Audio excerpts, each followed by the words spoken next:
All right, so we're going to go ahead and get into our CDL book. The sections we're going to cover are sections 1 of introduction. We're going to talk about section 2, driving safely. We're going to talk about 3, which is transporting cargo safely. Section 4 is transporting passengers safely. Section 5 is air brakes, and school bus is section 10.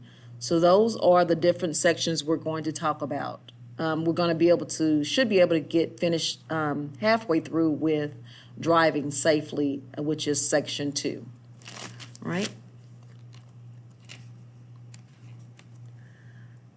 All right, so again, the test that you're going to be taking to get your CDL permit as comes from sections 1, 2, 3, 4, 5, and 10. The other sections, of course, are combination vehicles, doubles and triples, tank vehicles. That does not apply to a school bus. All right. I will be I'll send out a practice test to your email sometime today. In addition to that, there is an app. It's called CDL app. You can go to your app store and download that. It's very, very useful. It's the same questions that are actually on your test. So again, the app is called CDL app, and it's in your application on your phone if you have a smartphone.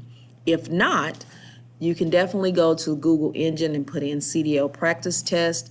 Unfortunately, with those, it's going to give you questions that that might not necessarily apply to a school bus. But if you're able to use the CDL app, it actually categorizes it for you. You'll see general knowledge questions. You'll see separate air brakes. You'll see it separate for school bus and separate, of course, for passenger. All right. So again, with the knowledge test, general knowledge test and cargo was 50 questions for that test. The air brakes is 25 questions. Passenger transport is 20, and school bus is 20 questions. These are the tests that you'll need to pass in order to get your CDL permit. All right. There are multiple versions of each test. You must score a minimum of 80% to pass each test. All tests are given on a computer. If you fail any test, you can go back and just retake that section again. You will, but of course, it will be a different version of the test. Rules for retaking: up on your first failure, you have to wait 2 days before taking the examination and so forth.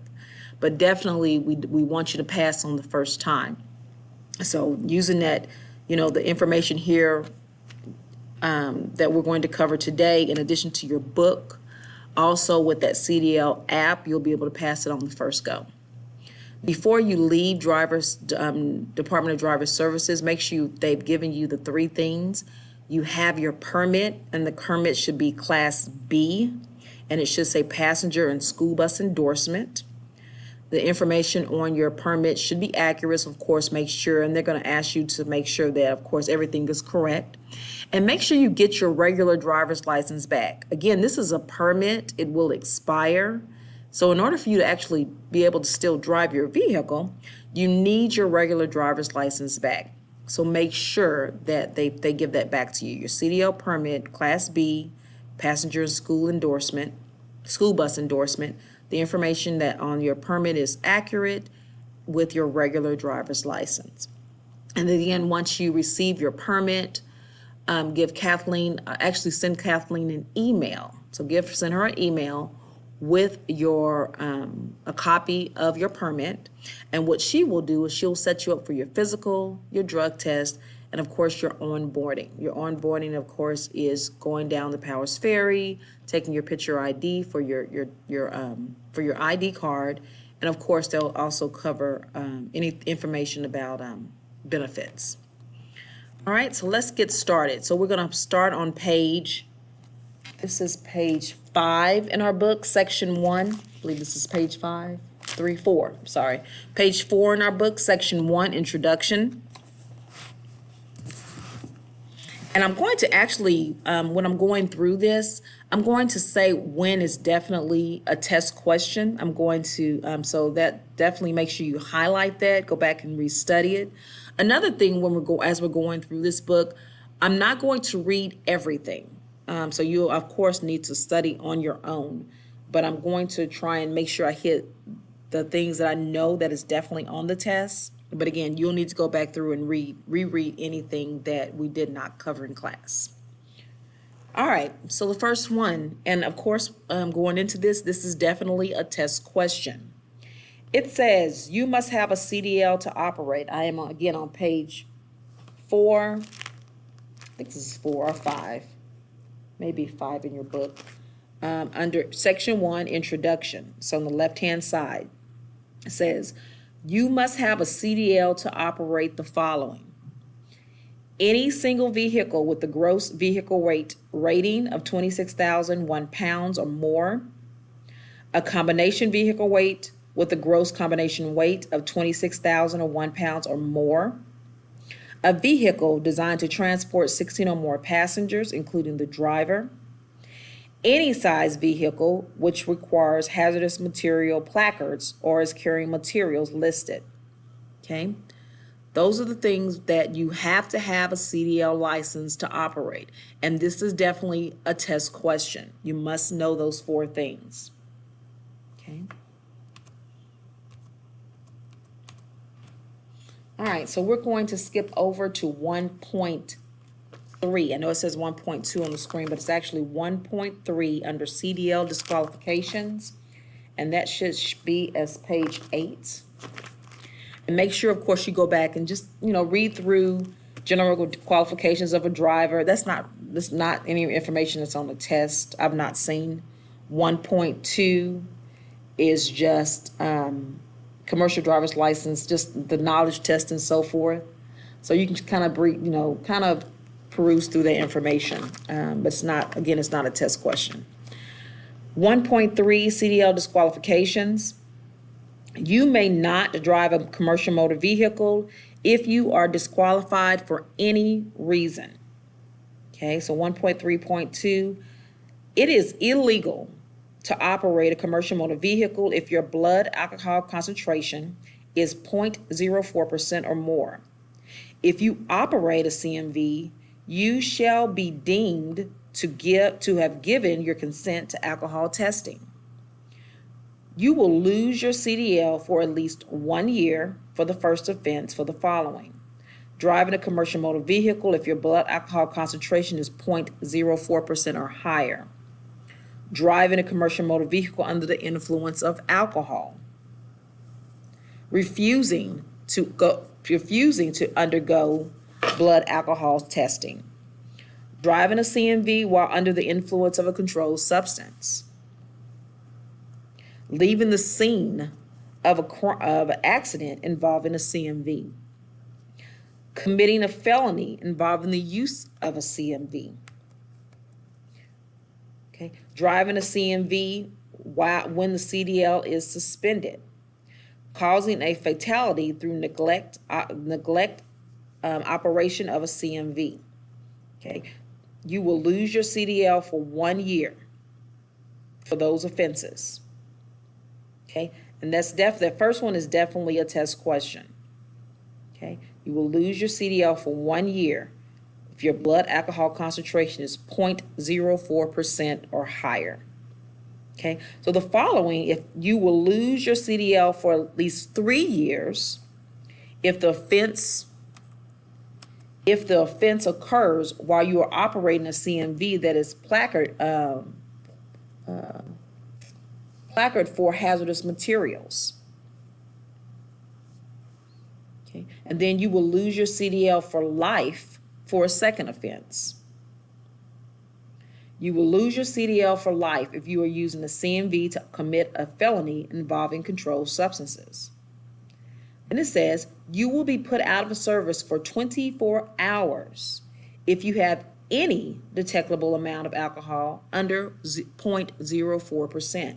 That is definitely a test question. You will be put out of service for 24 hours if you have any detectable amount of alcohol under 0.04%. Definite test question. All right, let's move on to CMV violations.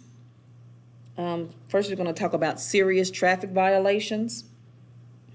Serious traffic violations means conviction of any of the following offenses of a conviction of any law or ordinance equivalent thereto in this state or any foreign jurisdiction when operating either a commercial motor vehicle or, unless otherwise specified, a non-commercial vehicle. Serious traffic violations are excessive speeding, 15 miles or more above the posted limit, reckless driving, improper or erratic lane changes, following a vehicle too closely, traffic offenses committed in a CMV in connection with a fatal traffic accident, driving a CMV without obtaining a CDL or having a CDL in the driver's possession, and driving a CMV without the proper class of CDL and or endorsements. Okay, you can lose your CDL for at least 60 days if you have committed 2 serious traffic violations within a 3-year period. Okay, so for 60 days, if you commit 2 of those serious traffic violations, speeding 15 miles or more above the posted limit, reckless driving, improper or erratic lane change, following a vehicle too closely, a traffic offense committed in a CMV in connection with a fatal traffic accident, driving a CMV without obtaining a CDL or having a CDL in the driver's possession, and driving a CMV without the proper class of CDL or endorsement. You're going to lose that license for 60 days for 2 serious traffic violations within 3 years. And then you'll lose it for 120 days if you commit a 3rd one or any subsequent serious traffic violation. Okay, those again, that's a test question. First is 60 days, second 60 days for 2 and 3 years. Again, if you do a 3rd one, 120 days. All right, the next one we'll talk about is a violation of out-of-service order. Okay, so first I'm going to tell you what an out-of-service order means. I'm going to flip back here real quick. Out of service says federal and state law requires that drivers inspect their vehicles. Federal and state inspectors may also inspect your vehicle. If they judge that the vehicle to be unsafe, they will put it out of service until it is fixed. Okay, so that's what out of service means. If an inspector, federal or state inspector, stops that vehicle and they look at it and they judge it to be unsafe, then they put it out of service until it is fixed. So with that being said, you will lose your CDL license for 180 days if you have committed your first violation of an out-of-service order. Meaning if you drive that vehicle, even though that federal or state inspector has put it out of service, saying that it is unsafe to be on the road, and you drive it anyway, you will lose your license for 180 days for your first offense. Then you will lose it for 2 years if you have committed 2 violations of an out-of-service order in separate incidents. Okay, so the first is 180 days for your first violation. Second one, you're going to lose for 2 years if you do it again. Then you're going to lose your license for 3 years if you commit 3 or more violations of an out-of-service order. Okay, so that vehicle is deemed to be unsafe, should not be on the road. And if you make that decision to drive it anyway, those are the consequences. All right, so now we'll talk about railroad highway grade crossings. Right, railroad highway grade crossings. So these violations include violation of a federal, state, or local law or regulations pertaining to one of the following 6 offenses at a railroad highway grade crossing. For drivers who are not required to always stop, failing to stop before reaching the crossing if the tracks are not clear, For drivers who are not required to always stop, failing to slow down and check that the tracks are clear of an approaching train. For drivers who are always required to stop, failing to stop before driving onto the crossing. For drivers failing to have sufficient space to drive completely through the crossing without stopping. For drivers failing to obey a traffic control device or the directions of an enforcement official at the crossing. The last one is for drivers failing to negotiate a crossing because of insufficient undercarriage clearance. Okay, you will lose your CDL license for at least 60 days for your first violation. Okay, you will lose your license for 120 days for your second violation within a 3-year period. Okay, 120 days for your second violation within a 3-year period. And then you'll lose your license for at least a year for your third violation within a 3-year period. Okay. And we'll talk about more in detail about railroad highway crossings when we get into, we'll really cover it in sections 2. We'll cover it again in section 3, and we'll definitely cover it when we go into talking about school buses. So we're going to speak a lot on railroad highway crossings. Okay, but these are some of the things. These are the things that you can and cannot do, and then of course, if you do it, that's what will happen. Okay, you can lose your license. The next one we're going to talk about is hazardous material. Now I know that we're not getting our hazmat endorsement, but this information is you'll see a few questions in the general knowledge section, so you will need to know this. All right, so hazardous materials. If you require a hazardous material endorsement, you will be required to submit your fingerprint, and you'll be subject to a background check. You will be denied or you will lose your hazardous material endorsement if you are not a lawful permanent resident of the United States, if you renounce your United States citizenship, are wanted or in indictment for certain felonies, have a conviction in military or civilian court for certain felonies, have been adjudicated as a mental defect or committed to a mental institution, or are considered to pose a security threat as determined by TSA. Okay. That again is hazmat and your hazmat endorsement.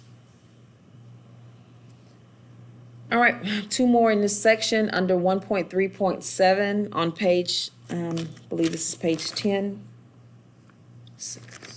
Let's see, make sure I'm saying page 10. Traffic violation in your personal vehicle.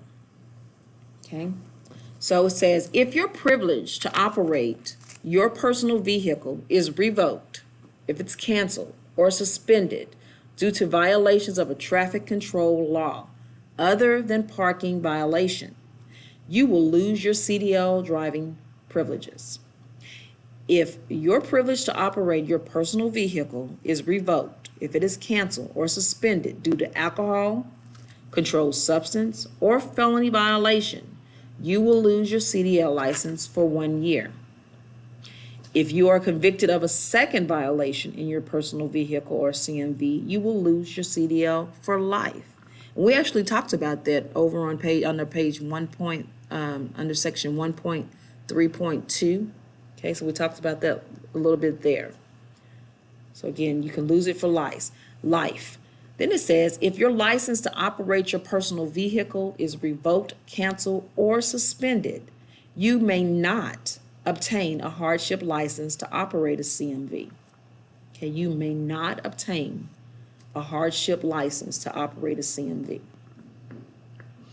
All right, the last section here we're going to cover on this page is 1.3.8, major traffic violations. It says you will be disqualified from driving a CMV for not less than 1 year if convicted of any of the following offenses when operating either a commercial motor vehicle or, unless otherwise specified, a non-commercial motor vehicle. Now remember, once you get your actual license, so when you get your commercial motor vehicle license, you're giving them your regular driver's license. So you're still driving your own personal vehicle.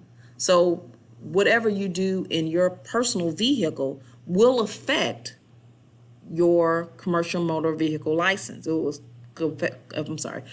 affect your CDL. Okay, it's one and the same, right? So, and that's what that means right there. So it says major traffic violations, driving a vehicle under the influence, okay? Hit and run or leaving the scene of an accident, failing to report striking an unattended vehicle, failing to report striking a fixed object, or failure to report an accident. Any felony in the commission of which a motor vehicle is used, driving a commercial motor vehicle while the person's commercial driver's license or commercial driver's privileges is revoked, suspended, canceled, or disqualified. Homicide by vehicle, racing on the highway or streets, using a motor vehicle in fleeing or attempting to elude an officer, fraudulent or fictitious use of or application for a license, operating a motor vehicle with a revoked, canceled, or suspended registration, theft of a vehicle engaged in commercial transportation of cargo or any obtuseness thereto, or the cargo being transported therein or thereon, refusing to submit to a state-administered chemical test requested by a law enforcement officer. If one of these offenses above occurs while you are operating a CMV that is placarded for hazardous material, you will be disqualified from driving a CMV for at least 3 years. You will be disqualified from driving a commercial motor vehicle for life if convicted of a second or subsequent major traffic violation or any combination of such violations from the list above. All right, so I know that was a lot.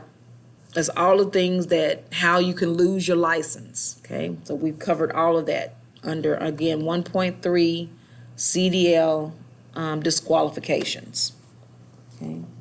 CDL disqualification. All right, so let's move on to page 11. Page 11, and toward the bottom, it says the move over law, okay? Georgia's move over law helps ensure highway safety for motorists, emergency personnel, active sanitation workers, and utility service workers when their vehicles are stopped on the side of the roadway. This law was created to reduce the number of injuries, fatalities to police officers, paramedics, firefighters, wrecker operators, and highway maintenance workers by maintaining an open buffered lane between passing highway traffic and authorized roadside emergency vehicles displaying flashing yellow, amber, white, red, or blue lights. It has been amended to include vehicles with active sanitation workers that are displaying flashing lights and stationary utility service vehicles that are utilizing traffic cones and are displaying flashing lights. So in Georgia, this law says that you are required to move over to the next lane if safely possible. If you're unable to move over, then you need to slow down below the speed limit and be prepared to stop. Okay, so this is not just pertaining to CMVs. Okay, this is pertaining to anyone that's driving. And it is a law. It was passed back in July 1st, 2003. And this is a test question. Violations can result in a fine of no more than $500 for the first offense. Okay, $500 for the first offense. That's a test question that you will probably see. That is the Georgia Move Over Law.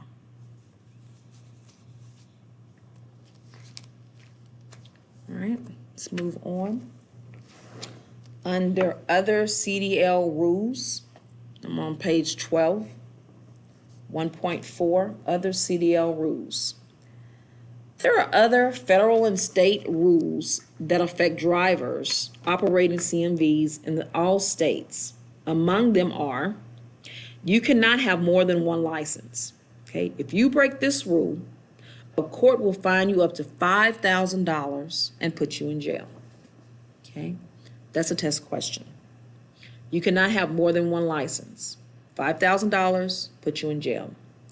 You must notify your employer within 30 days of conviction of any traffic violation except a parking ticket.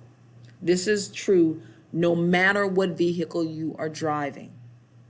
Okay, so I'm a school bus driver and I'm in my own personal vehicle and I get a ticket for, something, excessive driving or whatever.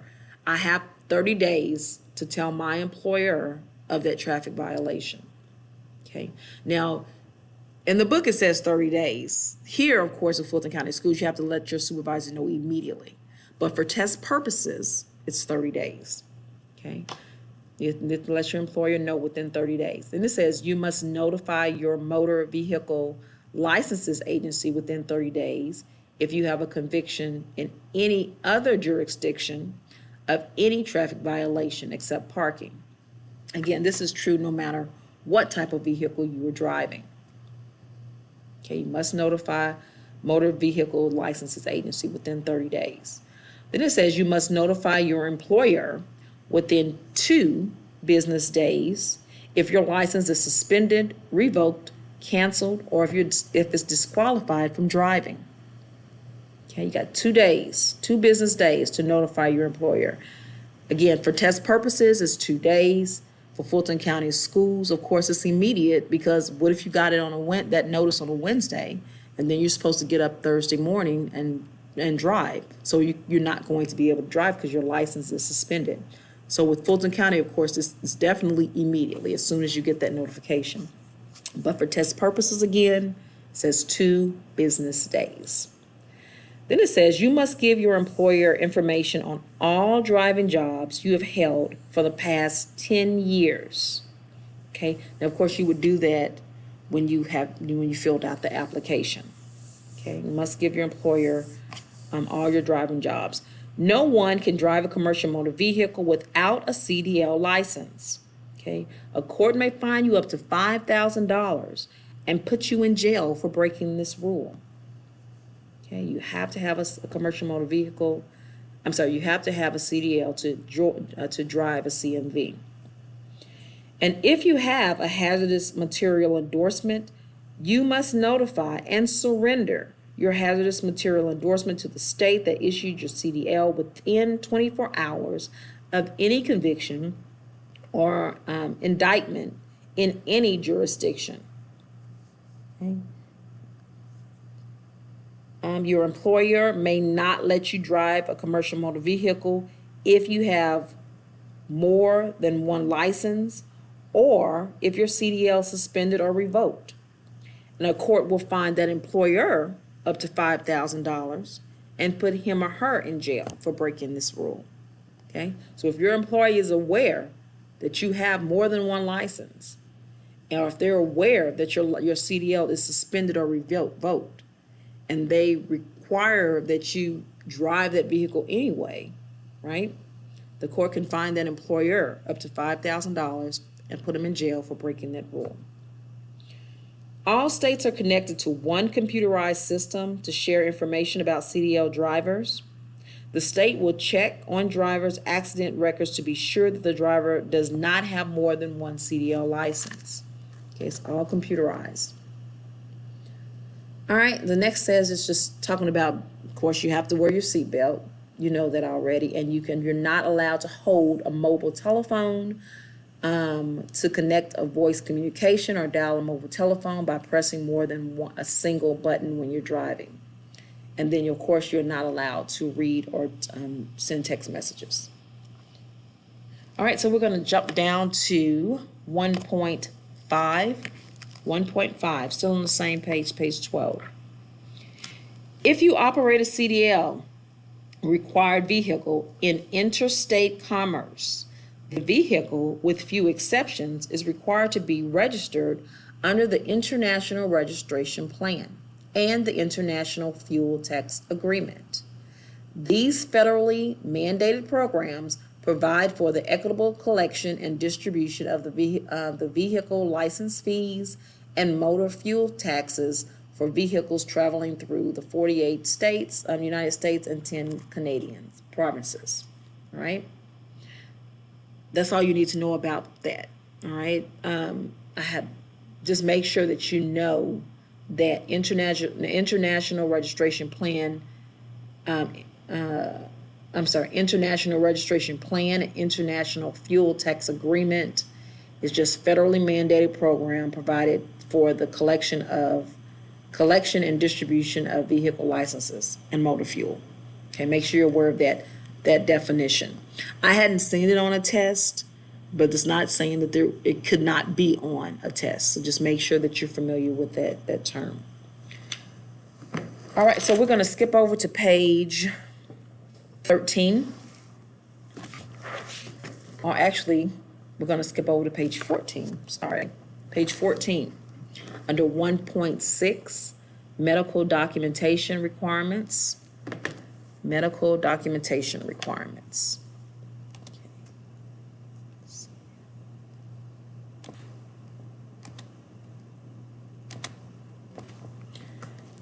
All right. Any person applying for a CDL permit or the initial insurance of a CDL will be required to self-certify to a single type of commercial operation and provide a copy of their medical certificate and any applicable variance documents, which is like could be a vision waiver or a skill performance waiver or a diabetes waiver. These documents must be presented at the time of application at the Department of Drivers Services Customer Service Center. All right, so with this, this form is actually called that form is called FMCSA. Okay, it's actually called FMCSA. It's a medical examination certificate, and it's here. It's actually called. And I say that it's actually. I think it's referred to more of the DOT form. Okay, and this is your medical examiner's certification. Now, with Fulton County Schools, we actually do physicals, so that we're not required to have a medical examiner certificate. Okay. So when this is a form that we're not required to have. So again, we do our physicals once a year. We do them during the summer. So we actually just did our physicals a couple of weeks ago, and that's for the new school year. So every year we do a physical around June is when we do our physicals here. So that satisfies that requirement. So let's go over here. We're talking about interstate and intrastate.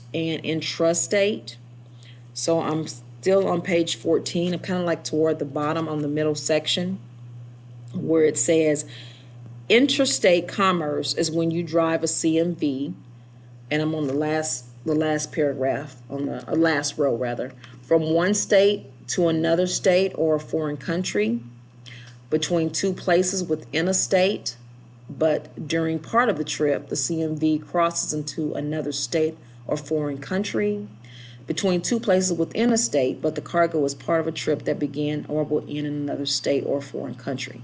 That is interstate commerce. Interstate commerce.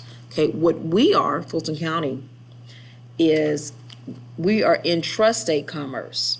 This cargo on the vehicle originated in the state and will not leave the state, and you do not meet the description above for interstate commerce.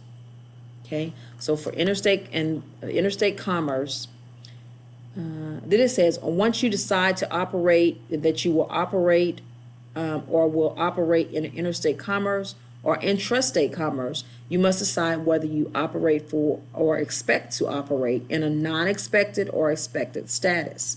This decision will tell you which of the four types of commerce you will self-certify. And it says you operated in expected interstate commerce when you drive a CMV in an interstate commerce only for the following expected activities: to transport school children as federal, state, local government employees, and so forth. All right, so it says here on page 15, middle section, it says you operate in an expected intrastate commerce when you drive a CMV in intrastate commerce only for the following expected activities: to transport school children or school staff between home and school as federal and state and local government employees, to transport human corpses and more, and etc. So what we are as Fulton County employees, we are expected intrastate. And on this form here where it says FMCSA certification initial below, it says certificate guidelines. So looking at this, we are actually expected intrastate, which is action D. And it says, I certify that I will operate in city, county, state, or federal vehicle only. I am exempt from FMCSA driver qualification requirement, which is, of course, the medical certificate. All right, so the medical certificate is not needed. Where you're going to see this is when you go to Driver Services, Department of Driver Services, there is a kiosk, and it's going to ask you, the first thing you'll see is they'll say, are you just getting a driver's license or are you getting a CDL? So, of course, you'll select the option that says you're getting a CDL permit. Once you select that, then you will see this. This is the form that you will see. The certification will come up asking you which one are you getting. These are the 4 options. This is your self-certifying. So you're going to always select, of course, option D, which is expected intrastate. We're just saying that you're going to be in a federal vehicle. You're in a bus, right? And that you are, not leaving the state of Georgia with these children, and that you do not require a medical certificate. Now, if you decide to do, say, you have your CDL license and you want to do something maybe on the weekends for another company or something to that effect, then they may require you have a medical documentation. Then that's something that you'll have to do. You'll have to, of course, go and get a medical certificate. But just know that once you get a medical, from my understanding is once you get a medical certificate, you have to keep up with it. Even though we don't require it here because we do physicals, Department of Driver Services probably will require it once you start to do it. Like, I've never done it before, but there are some drivers here that have their medical certificate, and every year, even though they do a physical here, they actually have to go to their doctor and get a medical certificate to make sure that they are in compliance with driver services. So just know that if that's something that you're wanting to do extra.